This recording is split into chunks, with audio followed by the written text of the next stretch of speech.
నమస్తే. భారతీయ reserve bank Andhra Pradesh ప్రాంతీయ కార్యాలయం వారు డిజిటల్ చెల్లింపుల అవగాహన వారోత్సవంలో భాగంగా విజయవాడ స్వర్ణభారత ట్రస్ట్లోని సమావేశ మందిరంలో సురక్షిత డిజిటల్ బ్యాంకింగ్పై అవగాహన కార్యక్రమం నిర్వహించారు.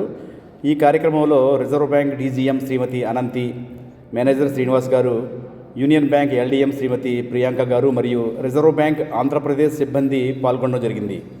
ఈ కార్యక్రమంలో ఆర్థిక అక్షరాస్యత గురించి వివరించడం జరిగింది.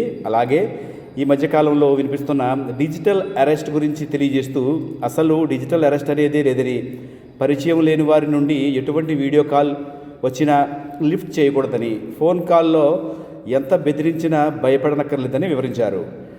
నకిలీ కొరియర్ స్కామ్లలో మోసగాళ్ళు ఫెడెక్స్, డిహెచ్ఎల్, ఇండియా పోస్ట్ వంటి ప్రసిద్ధ కొరియర్ కంపెనీల ప్రతినిధుల వలె నటిస్తారు.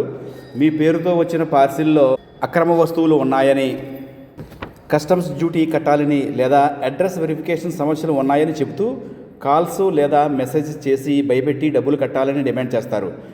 వాటిని ఎవరూ నమ్మవద్దని, నిజమైన కొరియర్ కంపెనీలు ఎప్పుడూ ఈ విధంగా డబ్బులు అడగవు. ఇటువంటి కాల్స్, మెసేజెస్ గురించి cybercrime.gov.inలో లేదా స్థానిక పోలీసులకు ఫిర్యాదు చేయాలని తెలియజేశారు.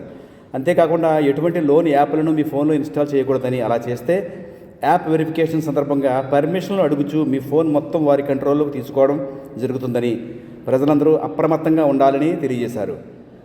మరిన్ని మంచి విషయాలను తెలుసుకుంటూ వీడియోను లైక్ చేసి ఛానల్ను సబ్స్క్రైబ్ చేయగలరు. Thank you.